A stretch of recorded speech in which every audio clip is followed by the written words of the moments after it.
Rap, break, grafite, vertentes de um movimento que melhor expressa a cultura urbana. Sim, o hip hop.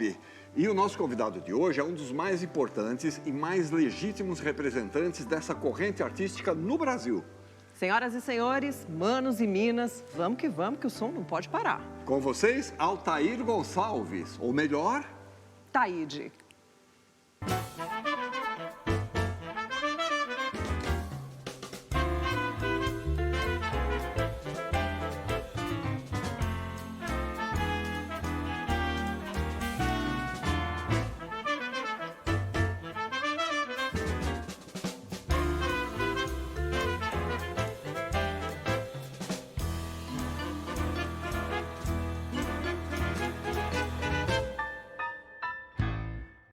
Taíde, obrigada por aceitar nosso convite. Seja bem-vindo, Taíde. Muito obrigado.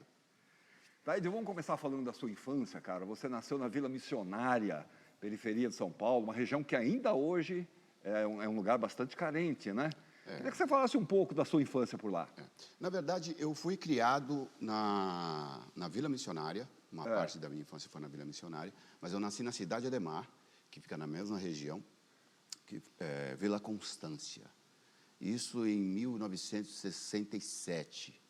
E na cidade, ali na zona sul de São Paulo, eu costumo dizer que eu morei em vários lugares, porque quando você não tem um endereço fixo, você é meio nômade, porque você está sempre tendo que se viver um pouquinho em cada lugar.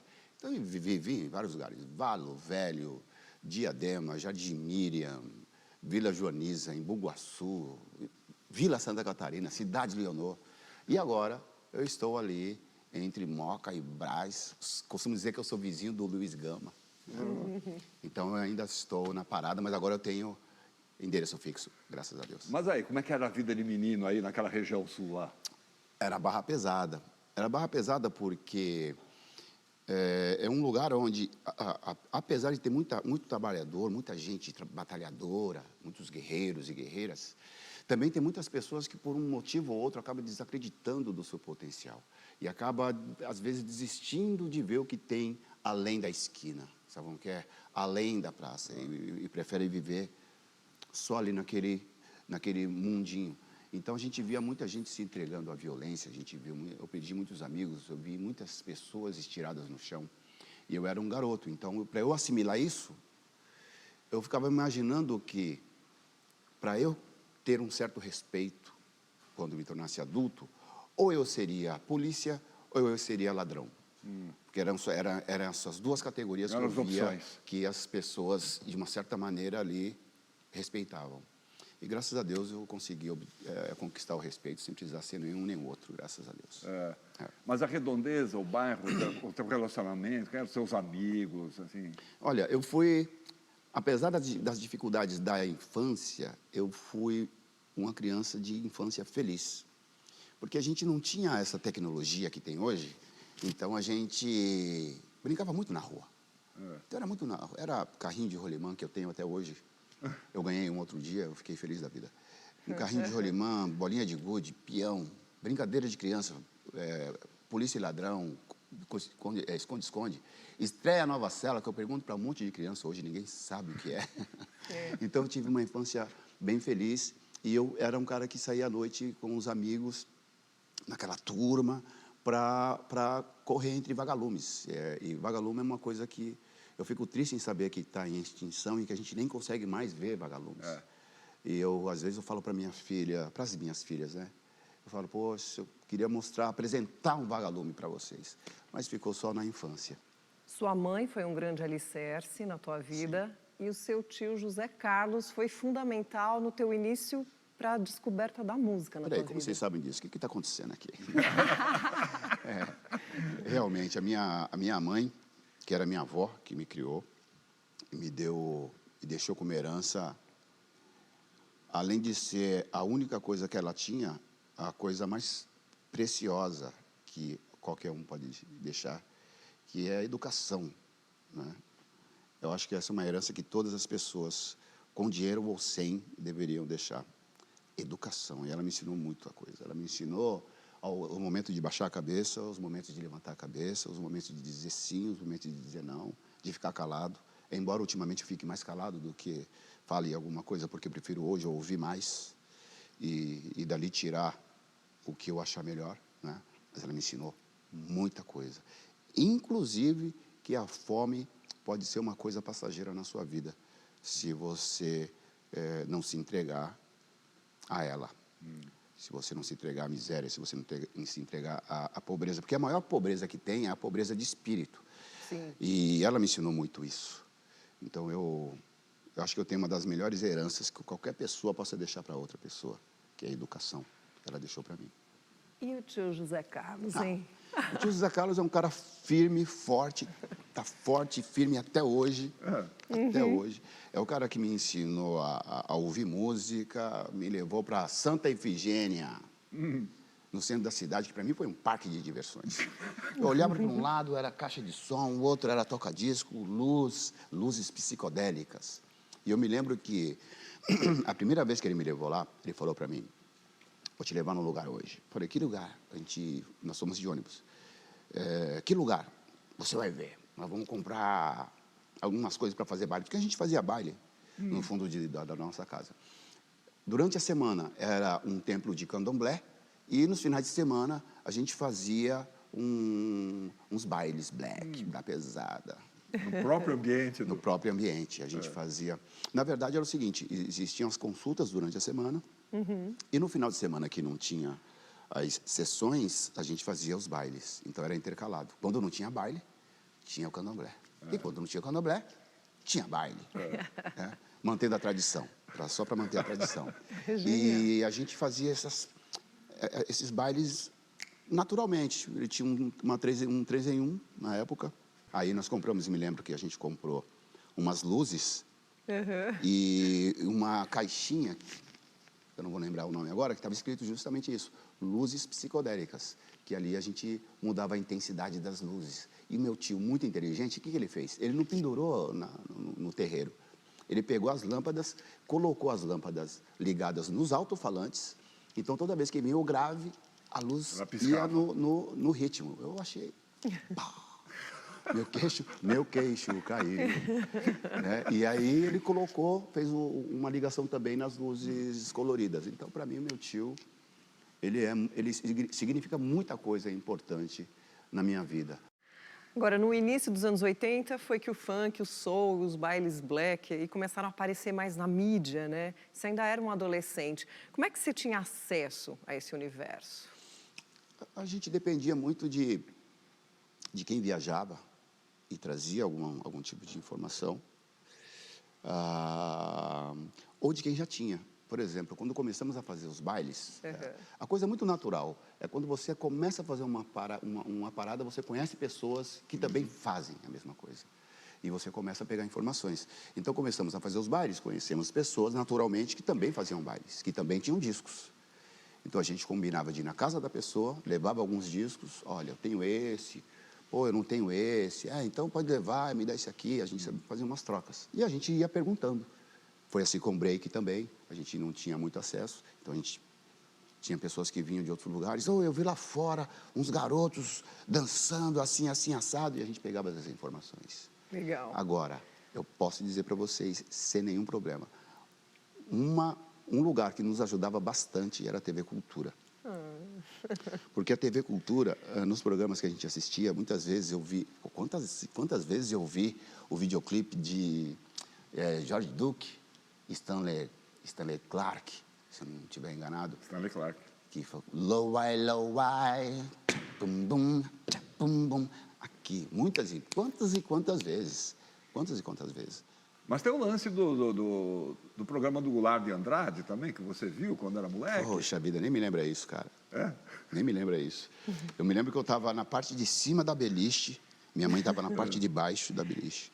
Ela e minha irmã, se não me engano, e em cima dormia eu e mais alguém, que era um monte de criança em casa. E eu estava lá assistindo, garotão, totalmente, não ia para baile ainda nessa época. Eu estava lá e de repente ele falou: você já ouviu falar de baile black? Já ouviu falar? Eu estou aqui no, não sei o que lá, Palmeiras, e no baile da Chic Show.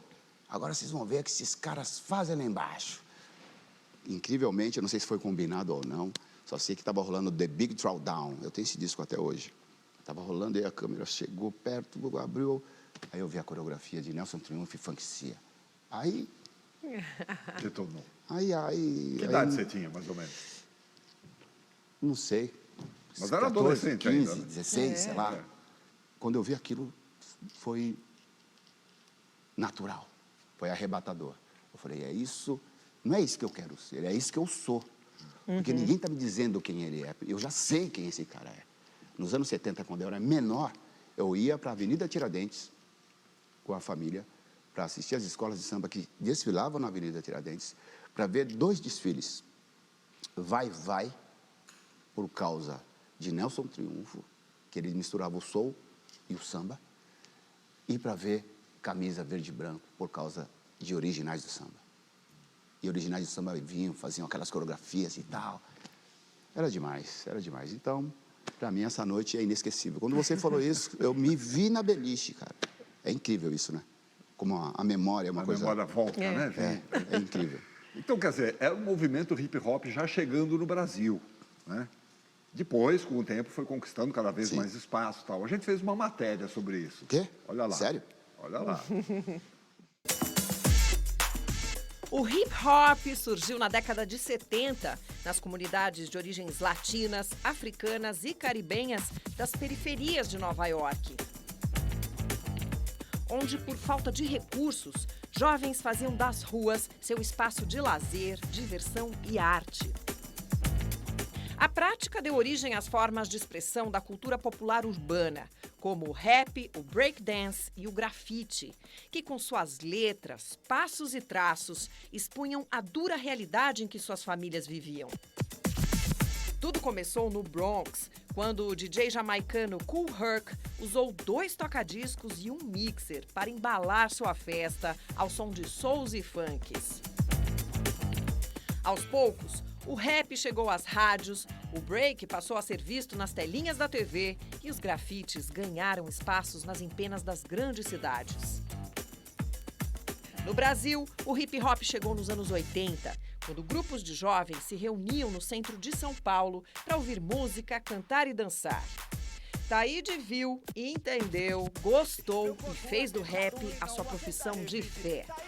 Um salve para esse artista de responsa. Sempre uso, meus amigos de rua do meu lado viajavam no som que saía do nosso rádio. Parabéns a vocês. E como é que foi que você Parabéns topou? a você. Parabéns a você. Como é que foi que você topou com esse movimento no centro de São Paulo? O que isso te causou?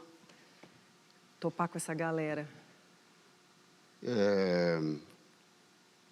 Quando eu fui a primeira vez para o centro da cidade, que eu vi de perto, eu fui procurar vaga de emprego no Shopping Center Norte. Era a época de inauguração, né, tal, finalizando as construções do espaço e tal. E na volta, eu falei para o Hélio é aquele que estava ali de óculos grandes, cabelo reto. Ele é o Hélio, somos amigos até hoje, graças a Deus. Estava eu e ele, falei, cara, vamos passar no centro da cidade. Esses caras estão dançando um break, vamos passar lá? Vamos passar lá. E a gente passou. E nessa que a gente passou, foi incrível, porque eu vi que estava uma muvuca, mas o Nelson não estava lá. O Nelson Triunfo não estava lá. E a gente não se conhecia pessoalmente. Então é só eu observar mesmo. E ele não estava, mas estava o pessoal do Funk Cia. E aí eu vi o Nelson vindo com uma equipe de reportagens ao redor dele. E ele conversando. Eu falei para ele, esse aí é o cara, ó. Esse é o cara que faz toda a parada aqui. E a gente viu aquilo. E eu e o Hélio sempre fomos parceiros de dança, porque a gente já dançava soul juntos, não com passos combinados, mas sempre íamos para as festas para dançar soul. E ele falou, esse cara aí é fera, hein, mano, é fera. Eu falei, é fera sim. A gente assistiu, fomos embora. A gente já sabia que a gente queria fazer aquilo, que a gente queria dançar, mas a gente ainda não sabia, a gente estava aprendendo. Taíde, a gente vai te mostrar alguns depoimentos no decorrer do programa. E o primeiro é de uma pessoa que você já mencionou aí. Olha só. Cara, eu vim daqui, ó, de Triunfo, né? Opa! Aqui minha felicidade. Tá linda. Assim, Eu agora quero falar sobre um mano aí, um cara que é embaçado, meu. Há muito tempo ali, eu conheci ele ali no meado de 85.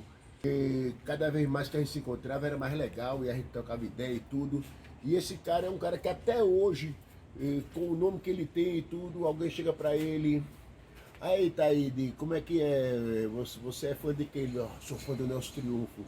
Então isso me vai e desce até um pouco. Ter um cara como o Taíde que diz que é meu fã, mas eu também sou fã dele, né? Eu sou fã dele pra caramba porque o trabalho dele, ele evoluiu e como eu sempre fui aquele cara que esteve à frente do meu tempo, tipo assim, vanguarda mesmo, né? Taíde também é um vanguarda. Porque enquanto os caras esperavam que ele ficasse só no rap com o DJ1, ele já estava começando a fazer apresentações de programas de televisão, já estava começando a fazer participação de ator em alguns filmes e clipes e tudo mais, né? Então esse é o cara, né? O Taíde tem minha força, um abraço, de bom sucesso, nego.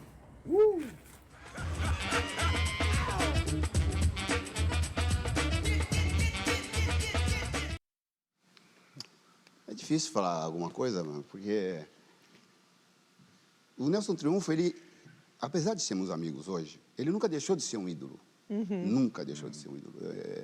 É incrível, não tenho como mensurar isso para vocês. E eu admiro muito o Nelson Triunfo, porque ele é um cara que veio de Triunfo, ele foi para o Rio de Janeiro, Brasília, se eu não estiver enganado, e depois ele veio para São Paulo, criou raiz aqui, e dessa raiz nasceram várias outras árvores, né? Ele é um grande guerreiro, eu admiro muito, sempre vou admirar. Foi o cara que ganhou uma capa do James Brown, gente.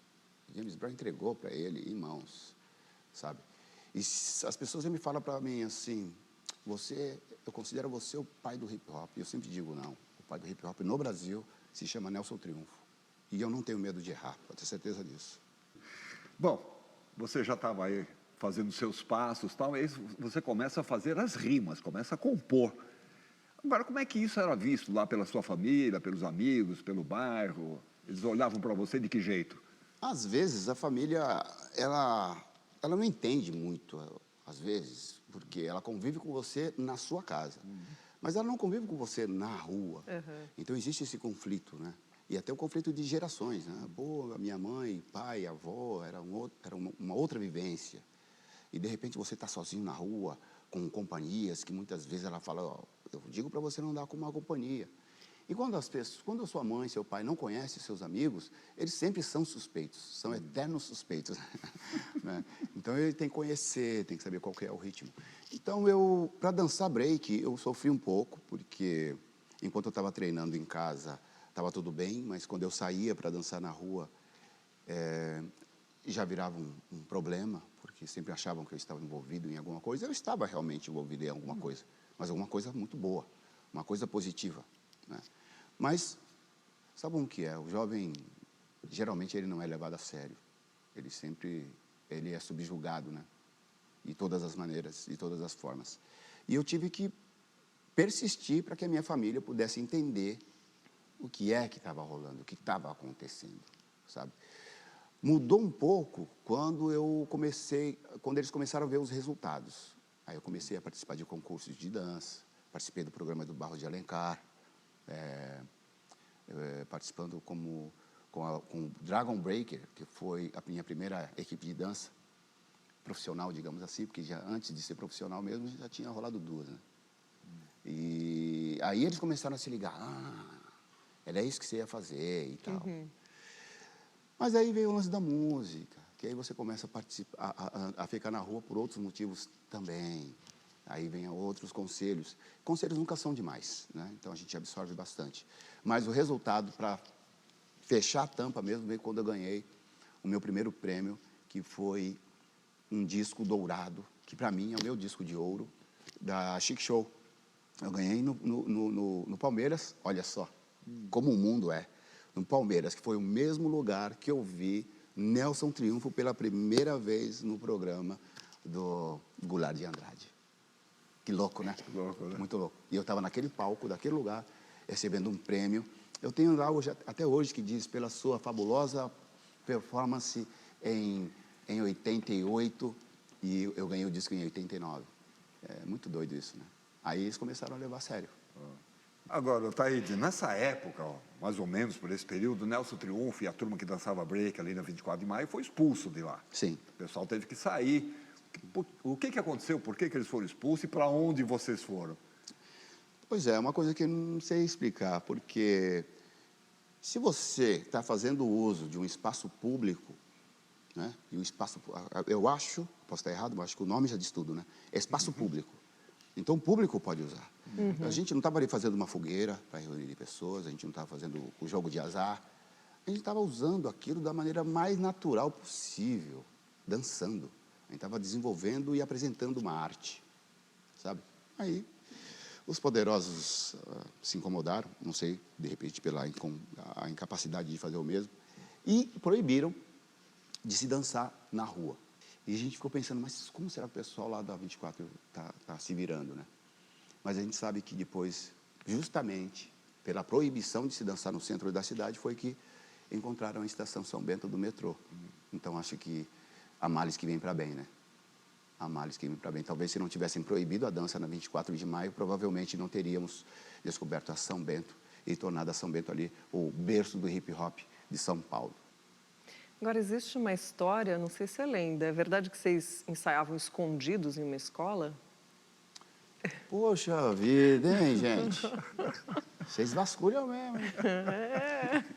É Cuidado verdade. com a gente. É verdade, é verdade. Era uma escola que tinha, se eu não me engano, aqui na região da Santa Cruz, se eu não estiver enganado. Tinha uma pessoa que tinha tinha um acesso no local, só que só poderia um tal horário da noite, que eu não vou lembrar agora, que o bagulho estava vazio. E era maravilhoso, porque era um colégio grande, aí tinha uma quadra de basquete, sabe? Com aquele chão assim. Então, Chão perfeito. A gente às vezes tinha mania de encostar o rosto no chão para ver se era tudo retinho. Besteira, né? Mas a gente fazia isso, para ver se estava tudo certinho. E aí tinha uma academia, a gente aproveitava para treinar, o break, e também puxar uns ferros e tal. Então, era incrível. Uma escola pública? Não, era uma escola particular. Particular?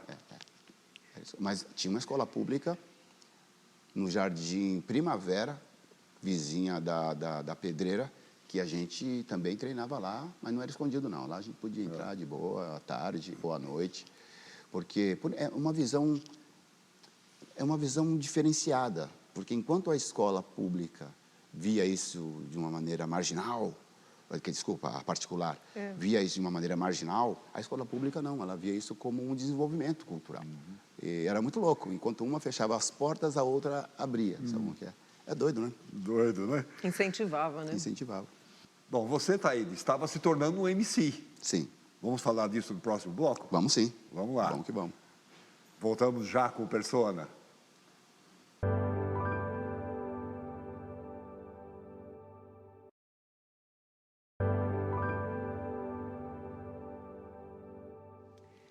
Estamos de volta para o nosso bate-papo hoje com o rapper Taíde. Taíde, bom, você deu um tempo aí na tua atuação como dançarino de break e se dedicou às tuas composições e se tornou um MC. Sim. Era natural que você seguisse esse caminho, não? Olha só, eu acredito que sim. Eu não sei se... Como posso dizer? Eu não sei se eu tenho jeito para a coisa ou se se é a coisa que tem jeito para mim, sabe? Porque foi muito natural. Foi muito natural. Da dança, eu passei para a música em si e foi uma coisa que eu nem ensaiei, para dizer a verdade. Eu fui escrevendo algumas coisas. Um grande parceiro que me incentivou isso foi o Marcos Tadeu Telésforo, que escreveu as primeiras linhas de algumas músicas e me dava um salve do tipo, ó, essa palavra, você já disse aqui, toma cuidado para não ficar repetindo e tal, o lance da licença poética. E me ensinou muita coisa, né?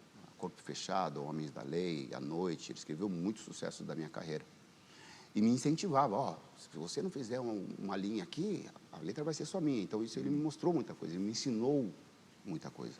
Mas, antes de chegar para ele e mostrar para ele que eu queria aprender a compor, eu já tinha algumas linhas de algumas músicas que eu copiei, digamos assim, ouvindo música gringa, né? eu me lembro que a primeira música que eu escrevi, a letra que eu escrevi foi Consciência, que é aquela que eu canto com o Nazi. Na imagem que vocês têm aí. Eu escrevi ouvindo Beast Boys. O Beast Boys, se as pessoas conhecerem Paul Revere, se ouvirem Consciência, vão saber que a métrica é a mesma. E ali eu comecei a desenvolver a minha própria maneira de escrever. Mas mesmo assim, eu levava para o Marcão, falava, Marcão, o que você acha? Oh, tá legal, tá legal. Ele sempre me ajudava nessa questão. E aí eu comecei a ter uma pretensão um pouco maior, digamos assim, com essa questão de compor letras. Aí eu comecei a ver um outro horizonte. Legal.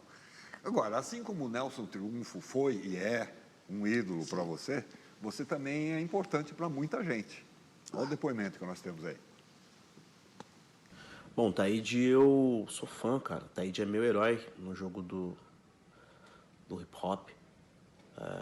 Sigo e acompanho a carreira dele desde moleque, assim. 15, 16 anos eu já estava seguindo os passos do Taíde no jogo. Lembro de show dele na Gilser, lançamento do Cultura de Rua, show que a Zimbábue promoveu. Eu lembro do show dele no Caetano de Campos também, lançamento do Cultura de Rua, com os outros artistas que fazem parte do disco. Lembro do Taíde cantando na São Bento pra Rádio Bandeirantes, assim, eu em volta ali, assim, tímido. E é uma honra hoje estar próximo dele, poder rimar, eventualmente participar do show dele, eventualmente ele participar do meu show também. É um cara que eu continuo sendo fã, é um cara multifacetado, um ótimo apresentador, um ótimo produtor musical, um ótimo cantor, um ótimo rapper. E continuo sendo fã, com certeza. Vamos, que o som não pode parar. Salve, mestrão. Grande Celo San. Grande Celo San. Eu gosto muito do X, somos muito amigos, cara. Uma coisa que eu posso falar, eu acho que o X hoje é uma das pessoas mais próximas que eu tenho, assim, né? Conheço muita gente. Conheço o Dexter, conheço o Mano Brown, conheço todos os Racionais, conheço Câmbio Negro, Gog, sabe como que é? Marcelo D2, conheço todos eles, gosto de todos eles. Agora o X, pelo fato de sermos vizinhos, a gente se fala muito, inclusive a gente vai discotecar juntos, né? Então a gente tem uma amizade muito legal mesmo. E o X é o seguinte, ele fala isso de mim, mas é um cara admirável também, porque ele fala essa parada da Gilser. A Gilser foi meu primeiro show, onde eu vi fãs, minhas garotas, chorando na frente do palco. Aí você imagina como eu me senti no dia, né? E foi uma das primeiras apresentações da minha vida, assim, em baile black mesmo. E ele estava lá, e quando ele disse isso para mim, eu não acreditei. Falei, cara, você estava lá? Eu falei, eu estava lá. Mano. Inclusive, eu estava com você quando você estava subindo a rua para ir para a sua van. Eu falei, nossa, eu não acredito nisso.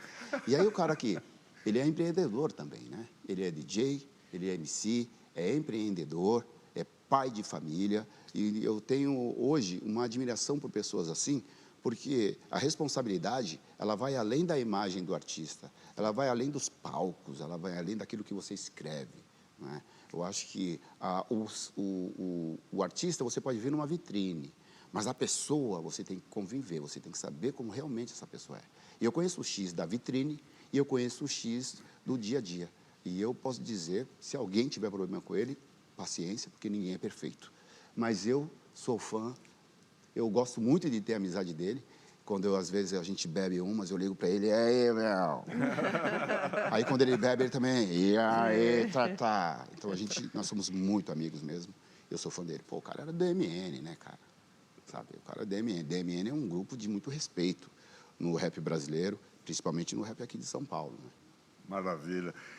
Taíde, aí pintou um anjo torto na sua vida, que se encantou com o trabalho de vocês e incentivou vocês a investirem seriamente mesmo como profissionais da música.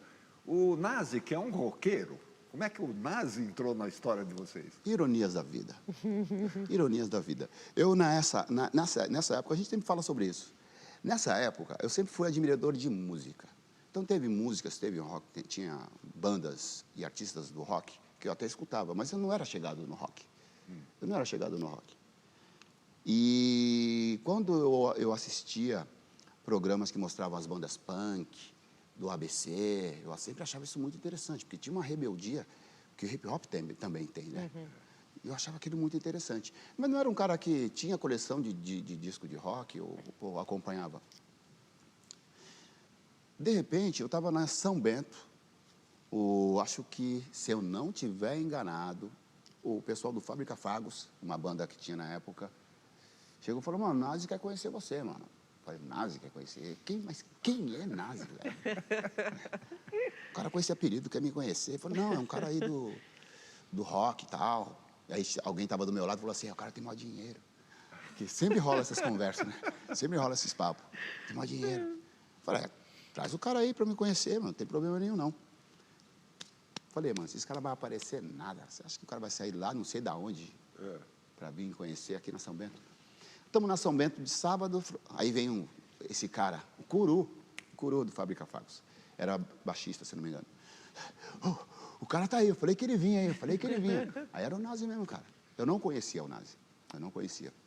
Foi automático, nos conhecemos, nos demos bem, fizemos amizade, e essa amizade dura até hoje. O Nazi, ele é o produtor das minhas primeiras músicas gravadas, uma pessoa que me ensinou muito do mundo artístico, foi uma pessoa que falou assim, esse é um mundo sem volta, e ele só vai voltar se você não for capaz de enfrentar esse mundo. Mas se você tiver coragem, força suficiente para enfrentar esse mundo, é um mundo sem volta. Esse mundo artístico, ele me falou isso, esse mundo da música só aceita os fortes. Os fracos sucumbem. Eu falei, caralho, olha, que frase bonita, hein? Que frase legal, mas o que é sucumbe? E ele me ensinou muita coisa, né, meu? Então, eu tenho uma admiração pelo Nazi, um respeito muito grande. Eu já disse isso várias vezes. Mexeu com o Nazi, mexeu comigo, porque o Nazi foi a pessoa que olhou para mim e viu que eu tinha um talento e nunca pediu nada em troca desse talento. A única coisa que ele pediu foi confiança para me apresentar para certas pessoas e para certas empresas. Ele nunca me pediu nada em troca. Eu quero meu nome aqui, eu quero que você fale que foi isso. Não, nunca. O Nazi, a única coisa que ele me fez foi mostrar que ele gostava do que eu fazia e que ele queria ser meu amigo. E eu gosto de pessoas que querem a minha amizade, porque eu gosto de amizade também. Então, eu tenho essa admiração pelo Nazi que nunca vai terminar. E aí ele organizou um show para você se apresentar, né? Quando ele me deu essa notícia, ele falou, você vai cantar essa música na festa que a gente vai fazer. E virou as costas. Eu falei, mas que festa é essa, cara? Ele falou, nós vamos fazer uma festa no Mambembe. Na hora me veio na mente o quê? Um público maior, para um teatro maior. Mambembão, que eu sempre via na cultura. Falei, cara, eu vou conhecer o Teatro Mambembe, eu não acredito nisso. Aí, tinha na época, foi o Fábrica Fagos, eu me apresentei, juntamente com o Anderson, que era da Backspin, ele fazia uma dobra comigo nessa época. E teve várias pessoas que se apresentaram nesse dia, Escova e a Máfia, sabe? Chico Sainz. Chico Sainz. Inclusive, o Chico foi na primeira e na segunda festa. E eu não estava acreditando que eu estava ali naquele palco do Teatro Mambembe, me apresentando. E quando acabou a música, as pessoas começaram, bis, bis. E não estou falando de chocolate. Não estou falando de chocolate. Bis, bis. Eu não acreditei. E nesse dia eu recebi um convite. Para gravar um disco. Sim. E recusou. Por quê? Meu, o que eu estou fazendo aqui? A gente sabe de tudo aqui, a gente sabe Vocês sabem de tudo, né, mesmo. Cris? Eu recusei. E era de uma gravadora, se eu não me engano, a principal gravadora da época, que era a CBS, que hoje é Sony, né? Não é isso? E o Pena Schmidt me fez esse convite, e eu não sei o que foi que me fez dizer não, se foi sei lá, se foi prematuro, minha falta de experiência, não sei. Só sei que na hora, sem pensar, eu disse não, até porque eu não queria... Uma coisa eu tinha certeza, se as pessoas ali tinham pedido bis para eu cantar uma música que elas nem conheciam, cara, então eu podia oferecer um pouco mais. Eu não queria ficar num disco só. E eu tenho certeza, se eu tivesse aceitado, eu acho que teria ficado uma coisa tão pasteurizada, digamos assim, que eu não teria a chance de gravar um segundo disco. Você sabe, né? O fracasso numa grande gravadora é um fracasso eterno para muitos artistas. Né? Então, eu preferi não assinar, preferi não aceitar o convite. Me deram um chute no camarim, sabe? Me deram um tapa na orelha. Estava todo mundo comemorando. Eu cheguei, gente, acabei de receber um convite para assinar um contrato. Eu falei, mas eu recusei. Não, faça uma coisa dessa. Bom, e mais tarde chegou um novo convite para a gravação de um disco para Eldorado, né? E seria o primeiro disco de rap no Brasil. Aí foi a explosão que faltava, não? Pois é, foi muito doido. Existem algumas discussões sobre isso, né? Muita gente fala assim, não foi o primeiro, porque já teve tal esse. Não foi o primeiro, porque já teve esse. Mas se você pegar que esses discos que chegaram antes eram coletâneas de Baile Blacks e que misturavam músicas americanas, norte-americanas, com alguns raps brasileiros, a gente pode sim dizer que o Hip Hop Cultura de Rua foi o primeiro, porque era 100% brasileiro. É um disco que tem, da primeira à última faixa, rap brasileiro. E a gravação que você e o DJ 1 fizeram lá foi produzida pelo Nazi e o André. Nazi. Olha ele aí. Ele tá aí também? Bom, Taíde, eu sou um homem muito feliz de ter participado do início da sua carreira, né? De ter conhecido o Taíde na sua gênese, né? Lá no Largo São Bento, quando você era um b-boy, um talentosíssimo dançarino, né, de break. Foi quando eu conheci o Taíde, ele era b-boy e dança pra caramba. Ele tá só miguelando aqui que não dança, viu? Um dia eu danço. Um dia eu B-boy. chego junto. Né? E já ter visto naquele momento o carisma que você tem, né? Carisma é uma coisa que Deus dá. Ou você tem, ou você nasce, ou não nasce. E você realmente é um grande artista, né? Comunicador, ator, né? E meu amigo, cara, eu te considero, você sabe, você é meu amigo do peito, irmão, camarada, né? Tudo de bom pra você, meu amigo. Muito sucesso que você já tem, mais ainda, e muito axé. Grande Nazi. Grande Nazi. Conheci ele novo, hein? Nazi é... Sem palavras. Muitas vezes as pessoas querem me provocar. Falam, pô, Mário, você é amigo de um cara que chama Nazi. Eu falo, mas a Nazi com S. Tem uma grande diferença, certo? Nazi com S de simpatia. É outra parada. Sabe como que é esse lance de as pessoas fazerem algo para outras sem pedir nada em troca, sabe o que é? Eu nasci isso daí. Agora, Taíde, diga uma coisa. Sucesso, gravações, apresentações, televisão, rádio, shows, viagens. Mas num certo momento, você passou por um período meio complicado de depressão, você ficou meio isolado. Te incomoda falar sobre isso agora? Não me incomoda, não. Isso foi nos anos 90. Era uma época realmente que eu fiquei bem afastado de tudo. Eu fiquei afastado dos palcos, não queria fazer show, não fazia nada. Eu só queria ficar na minha. E eu não tinha condições. Se eu tivesse condições, legal. O cara não quer fazer nada, mas ele tem como se manter. Mas eu não tinha como me manter. Eu não tinha como ter uma vida confortável. E não estava batalhando para ter. Então eu deixei de escrever, deixei de me apresentar, deixei de gravar, deixei de fazer tudo. As pessoas vinham me procurar, eu dizia que não queria nada com aquilo. Só que eu também não sei, eu não pensava o que eu queria ser. Eu não sabia como ia ser depois, amanhã. Eu só não queria, sabe? E eu já estava decidido que eu não queria mais, por algum motivo. Mas aí nasceu minha primeira filha, a Tamires. Quando nasceu a minha primeira filha, aí a chave virou radicalmente. E quando ela nasceu, que eu peguei aquele montinho de carne aqui na mão, sabe? Olhando para mim, chorando, eu falei, eu vou mudar isso. Mas mesmo pensando nisso, eu ainda continuei vacilando, né? Mas tem um motivo? Houve um fato, um acontecimento que provocou isso? Olha, eu acho que eu comecei a ficar nessa porque eu mudei para muito longe. Eu mudei para muito longe. E do lugar que eu morava, para chegar onde eu precisava, eu tinha que pegar 3 ônibus. Muitas vezes eu não tinha dinheiro. Aí tinha que pedir para um, pedir para outro. Eu falei, não vou ficar pedindo dinheiro toda hora para os outros. Não vou fazer isso. Aí passou uma semana, passou 15 dias, passou um mês. Eu fiquei na minha. Falei, não, deixa para lá. Eu vou inventar alguma moda aqui. Pensar pequeno, sabe? Esse é o problema de você pensar pequeno. Porque aí você pensa pequeno, você se torna pequeno também, né? E quando ela veio com esse papo de nascer, eu falei, mano, eu tenho que renascer também, vou ter que... Depende de mim aqui, vou né? ter que dar uma renascida. Então aí foi onde eu decidi mudar realmente, radicalmente. Aí eu escrevi, peguei todo esse momento, escrevi um dos discos mais importantes da minha carreira, porque foi um disco para mim, chamado Preste Atenção. E esse disco, o título, ele é isso mesmo. Eu queria dizer para mim, ó, presta atenção no que você está fazendo da sua vida, que tem outras vidas ligadas nela também.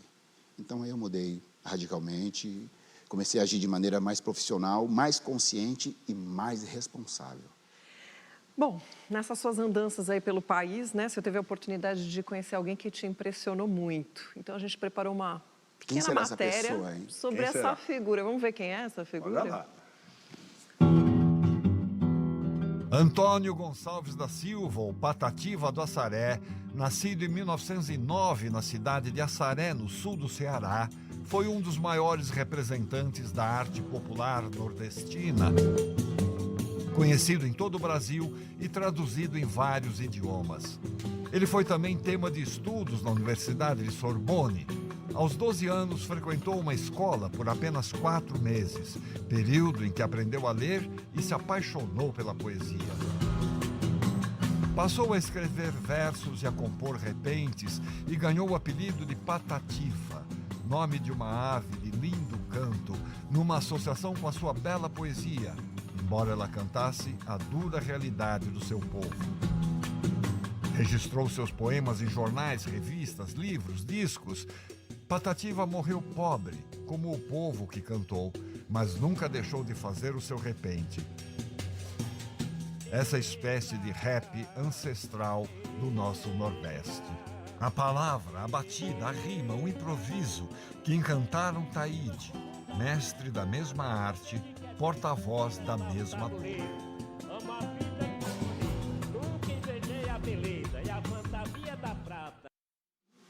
Como é que foi esse encontro, Taíde? É surreal, assim, difícil de explicar, porque eu conheci um homem que já tinha mais de 90 anos, cego, analfabeto, mas que ele sabia de cor e salteado tudo o que ele havia imaginado na cabeça dele.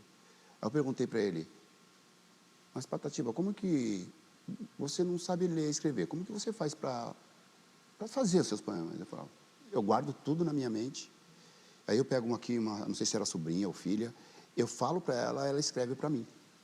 Aí a gente conversando, conversa para lá, conversa para cá, eu falei para ele, eu tenho algumas curiosidades para perguntar. Quero perguntar sobre Lampião. Você pode falar sobre Lampião? Que eu sou muito fã do Lampião. Aí ele falou, olha, eu só quero dizer uma coisa. Lampião não é nada disso que dizem por aí. Ele era muito melhor, se é que você me entende. Eu falei, eu entendo, assim. Aí eu falei para ele, mas também sou fã de Luiz Gonzaga. Ele falou, Luiz Gonzaga, ele sentava justamente onde você está sentado aí, para vir conversar comigo. Cara, na hora que ele falou isso, Que demais! eu falei, não acredito, porque eu assim, eu falei, sério? Diga uma coisa, vocês trocaram rimas? Sim, sim. Ele me falou de uma parada sobre um poema que ele tinha feito. Que ele falou assim, esse poema foi muito premiado e tal, que ele falava calmo, ele falava na dele, ele declamou para mim esse poema dele. Ele falou assim, eu não preciso dizer que eu gostei, né? Aí ele falou, até porque eu posso até achar que é mentira, que você está na minha frente. Ele falou. Eu falei, eu posso declamar uma minha? Ele falou, pode sim. Aí eu fiz uma malandragem dar um tempo para ele. Como a letra é grande, é gigante, né? São 3 partes iguais. Eu falei, era um pouco longa. Ele falou, a minha vida também. Ele era assim, sabe? E aí eu declamei para ele e tal. Aí no final ele ficou olhando para o teto e falou, sua poesia é muito bonita. Sua poesia tem consistência. Não é igual umas poesias que eu vejo hoje, que não tem encontro, não tem sílaba predominante. Começou ali a me dar uma lição de como se fazer esse tipo de escrita. Então, é um encontro que, apesar de estar só aqui e aqui, cara, é uma coisa que ninguém pode tirar de mim. A experiência de ter tido, ao meu lado, Patativa do Assaré, falando do meu poema, da minha poesia, cara, para mim, diretamente. Uma preciosidade. Com certeza, sem dúvida. No próximo bloco, a gente vai falar do Taíde na TV e no cinema, pode ser? Por favor. Voltamos já com Persona.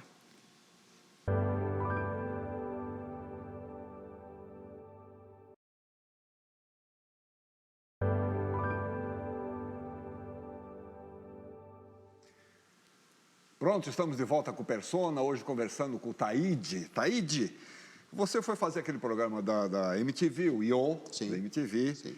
E aí, paralelamente aos shows e esses trabalhos da TV, você também fez o Antônia, aquela Isso. série que tratava daquele grupo de garotas tentando entrar no mundo do hip hop e tal. Uma pergunta que não quer calar. Como é a presença feminina nesse universo do hip hop? Olha, já teve pior. Já teve pior. Hoje tem mais presença feminina. É uma coisa que eu particularmente, eu prefiro assim, porque não é só uma questão democrática, é uma questão de respeito também, né? O rap brasileiro, ele sempre foi muito machista. Então, na época, tinha algumas mulheres no rap brasileiro, mas eram poucas. Eram muito poucas. E eu via a necessidade de elas sempre estarem falando sobre essa questão da subjugação, do desrespeito e tal, né? Então, hoje já tem a questão da mulher dando resposta para os homens. E muitas pessoas pensam que eu me incomodo com isso. Eu não me incomodo, até porque não é para mim. Não, elas trazem uma visão diferente, né? Então, não é para mim, é para quem merece, né? É. Então, eu prefiro hoje que tem muito mais mulher do que antes, sem dúvida. Tem comparação. Você atuou também no cinema, em filmes como Caixa 2 e Dois Coelhos, mas tem uma história de que a primeira vez que você atuou, você odiou. E disse que nunca mais ia trabalhar como ator. Foi num Verdade. curta seu. É verdade mesmo. É verdade. Foi no curta Lucy Puma, a Gata da Pesada. Inclusive, foi exibida aqui pela TV Cultura, na época. Eu estava retraído, não olhava para a câmera, não sabia falar direito, porque eu era, né, jovenzão ainda e tal. Não me expressava muito bem. Falava, nunca mais vou fazer isso daí. Nunca mais vou me envolver com câmera. Mentira. Ainda bem que foi mentira. Nós temos mais um depoimento aí, mais um fã seu. Opa! Alô, meu amigo Taíde. Irmão, que satisfação total, que honra participar aqui falando de você. Você que, para mim, um dos grandes percussores do hip hop, do rap nacional, desde os tempos da São Bento, há mais de 30 anos. Parabéns pela sua conduta, irmão. Lógico, eu e muitos brasileiros reconhecemos que você é, sim, um dos pilares do rap nacional. Parabéns pela sua conduta familiar, pela sua conduta na música. E continue assim, sempre fazendo sucesso. Eu tenho grande orgulho de ser um dos seus amigos. E é isso aí. Parabéns, Taíde. Beijo no seu coração e vamos que o som não pode parar. É isso aí, meu irmão. Grande Naldinho, ó. Grande Naldinho. Naldinho, eu tenho um carinho muito especial por ele. Você sabe que a nossa aproximação não foi boa, né? Não? Não. Eu e o Naldinho, a gente não se batia, não. A gente não se gostava. Eu não ia com a cara dele, ele não ia com a minha cara. No show que ele ia fazer, eu não assistia. O show que eu fazia, ele não assistia. De jeito nenhum, a gente não se batia, não. Até que um dia, a gente vai amadurecendo com o tempo. Teve um show que rolou no Projeto Leste 1. O Projeto Leste 1. Eu me lembro que nessa época ele tinha parceria com o Frank. Aí ele falou, eu vi ele de longe assim, pô, mas já tinha passado por tantas situações, sabe? Ele estava famoso fazendo show, eu estava famoso fazendo show. Ele olhou para mim, eu olhei para ele parou assim, falei, mano, chega aí, vamos trocar ideia. Aí eu falei para ele, cara, nós estamos no mesmo barco, estamos rimando contra a mesma maré, sabe, mano? Então acho que a gente não tem que ficar aí degladiando contra o outro, quem vai perder é a gente. Então, ó, a partir de hoje, eu vou te respeitar mais, porque o fato de eu não olhar para tua cara não quer dizer que eu nunca te respeitei, então vou te respeitar mais hoje, a partir de hoje. Ele falou, desse jeito aí, sabe? Taíde, você, sabe? Ele é a mesma coisa ainda hoje. A partir desse momento, nasceu ali uma grande amizade, que dura até agora. E o Naldinho, ele é um cara que ele passou por muitas situações na vida dele, difíceis, muitas situações difíceis, mas eu nunca vi o Naldinho, nesse novo período da vida dele, levantar a voz para qualquer pessoa, ou que alguém falasse mal do Naldinho para mim. E quando você é confundido mais de uma vez com uma pessoa, é porque essa pessoa merece o seu respeito. E muita gente me falou, e aí, Naldinho? Eu falei, mano, não, é o seu Taíde. Oh, pode ter, é o Taíde. Genial. Então ele tem os fãs dele, que também são os meus fãs, e a gente hoje, nós somos grandes amigos. Eu gosto muito do Naldinho. Sem dúvida. Beleza. Taíde, aqui nesta casa, na TV Cultura, você foi apresentador do programa Manos e Minas. Eu acho, pode ser que eu esteja enganado, que foi o primeiro programa especificamente sobre hip hop na televisão, não foi, não? Cara, aqui em São Paulo, sim. Foi. Aqui foi especificamente, que me deixou muito à vontade, né? Me deixou muito à vontade. Até hoje, eu acho que isso daí vai ser difícil para mudar na minha vida. Eu acho que o Manos e Minas foi o programa mais legal que eu já apresentei, cara. Sabe? Sem desmerecer os outros programas que eu já trabalhei. Todos eles me ensinaram muitas coisas boas, gostei de fazer todos eles. Mas o Manos e Minas, cara, eu cheguei aqui, como que eu posso dizer? Eu pude colocar o meu bordão. Vamos que vamos, que o som não pode parar. Chamar o comercial comigo, sabe? Isso veio de tanto assistir Bolinha, Chacrinha, Barros de Alencar, Raul Gil, que sempre tiveram seus bordões para ir para o comercial. O Carlos Imperial tinha 1 minuto para o sucesso. Falei, puxa, eu vou fazer alguma coisa igual. Aí eu pude falar, vamos, que o sonho não pode parar. Cara, eu achava aquilo demais. Então, eu fiquei aqui, eu ficava muito à vontade, de verdade, muito à vontade. O Manos e Minas, eu apresentei originais do samba. O Nazi, meu padrinho artístico, né? Eu pude contemplar os grafiteiros e grafiteiras. DJ Eric J, que é um dos melhores DJs do mundo. Devemos muito respeito a esse rapaz aí. Eric J é um ótimo DJ. Então, eu me sentia realmente em casa, aqui no Manos e Minas. Tenho saudade desse programa, gente. Tenho saudade de apresentar um programa nesse naipe, ou o mesmo programa, porque realmente eu começo a falar e vem tantas coisas na minha mente. Né? Muitas lembranças dos dançarinos, das dançarinas, nossa, demais. Vamos para o último depoimento? Uma amiga sua que mandou uma mensagem carinhosíssima. Taíde, meu amigo, meu irmão, gênio da música popular, abriu caminhos, transforma, tem o dom da palavra, é um poeta que acredita na transformação, que tem o dom da palavra, que é um dos caras mais engraçados que eu conheço, que é meu amigo de longa data. Como é que é? Eu quero ouvir vocês. Ave Maria. Enfim, viajamos aí o Brasil, fomos até Cannes, na França. Então foi a minha primeira viagem internacional. E eu posso dizer também que é um cara muito generoso, que abraça, amoroso, do afeto, da paz, do bem, do amor. Um cara família, um cara alto astral. Enfim, eu sou muito fã e é uma honra e um privilégio ser amiga. Bom, para sempre estaremos juntos. Um beijo enorme. Pauliana de Lima, eu chamo ela fica brava comigo. Um dia eu falei para ela, mas você canta muito, né? Você canta tipo Eliana de Lima. Aí comecei a chamar ela Pauliana de Lima. A gente tem uma amizade de muito tempo, desde o tempo do Fábrica Fargos. Isso vem do final dos anos 80 e a gente se conhece há esse tempo todo já. Aí depois ela se tornou essa grande cantora que todo mundo conhece. Quer dizer, ela se tornou famosa, porque grande cantora ela sempre foi. Inclusive, ali no vídeo que a gente viu agora, do Senhor Tempo Bom, ao lado dela estava Ieda Rios, que também é uma grande amiga, ela é pioneira, inclusive, a rapper pioneira do ABC. Primeira mulher a fazer um rap no ABC paulista. Então, graças a Deus, eu ainda tenho grandes amigos que se eu pudesse, eu abraçaria todos eles assim de uma vez. Porque o braço é pequeno, né? Mas o coração é grande, É isso aí. Taíde, como a gente esperava, foi um ótimo papo. A gente te agradece muito. Agora, para encerrar o programa, você como rapper, compositor, improvisador, Vou deixar para você essa incumbência.